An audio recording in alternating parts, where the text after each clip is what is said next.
உங்களுடைய இந்த பொன்னான நேரத்துக்காக நன்றி. நம்ம இன்னைக்கு பார்க்க போகிறது ஒரு சூப்பரான சிம்பிள் அண்ட் ஈஸியாக செய்யக்கூடிய ஒரு ஸ்நாக் ரெசிபி.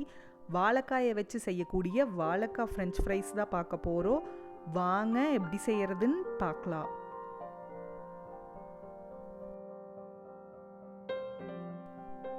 அதுக்கு நான் இன்றைக்கி 3 பச்சை வாழைக்காய், மீடியம் சைஸ் வாழைக்காய் எடுத்திருக்கேன். இது கார்னர் ரெண்டையும் கட் பண்ணிவிட்டு தோலெல்லாம் சீவி எடுத்துடலாம். இங்கே பாருங்கள், இந்த மாதிரி சீவி எடுத்துட்டு இதை நம்ம ஃபஸ்ட்டு ரெண்டாக கட் பண்ணிவிட்டு இதிலிருந்து நீல வாக்கில் இந்த மாதிரி கட் பண்ணிக்கலாம். நம்ம உருளைக்கிழங்கு ஃப்ரெஞ்ச் ஃப்ரைக்கு கட் பண்ணுற மாதிரியே இதையும் கட் பண்ணிக்கலாம். இப்போ கட் பண்ணினதை உரமாக வச்சுட்டு ஒரு பாத்திரத்தில் தண்ணியை சூடு பண்ணிக்கலாம். தண்ணி சூடானதும் நம்ம கட் பண்ணி வச்சுருக்கிற இந்த வாழைக்காயை உள்ளே சேர்த்துடலாம். சேர்த்துட்டு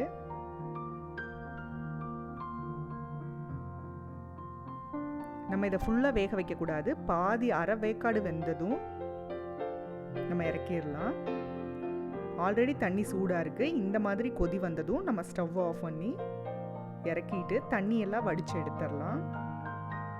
இந்த ஸ்டேஜ் பார்த்திங்கன்னா ஆஃப் பாயில் ஆகிருக்கும். இது கூட தேவையான அளவு உப்பு சேர்த்துக்கலாம். ஒரு ஸ்பூன் அரிசி மாவு,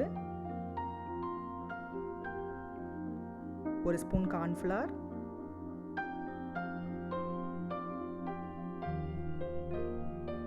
காரத்துக்கு தகுந்த மாதிரி மிளகாத்தூள் சேர்த்துட்டு இது எல்லாத்தையும் நல்லா கலந்து விட்டுடலாம். தண்ணியெல்லாம் விட தேவையில்லை. ஆல்ரெடி வாழைக்காயில் இருக்கிற ஈரப்பதத்துலேயே இது நல்லா கோட்டாயிரும். இப்போ இதை உரமாக வச்சுட்டு பொரிக்கிறதுக்கு தேவையான எண்ணெயை சூடு பண்ணிக்கலாம். எண்ணெய் சூடானதும் நம்ம இந்த மாதிரி கலந்து வச்சுருக்கிறதுலேருந்து ஒன்று ஒன்றா உள்ளே சேர்த்துடலாம்.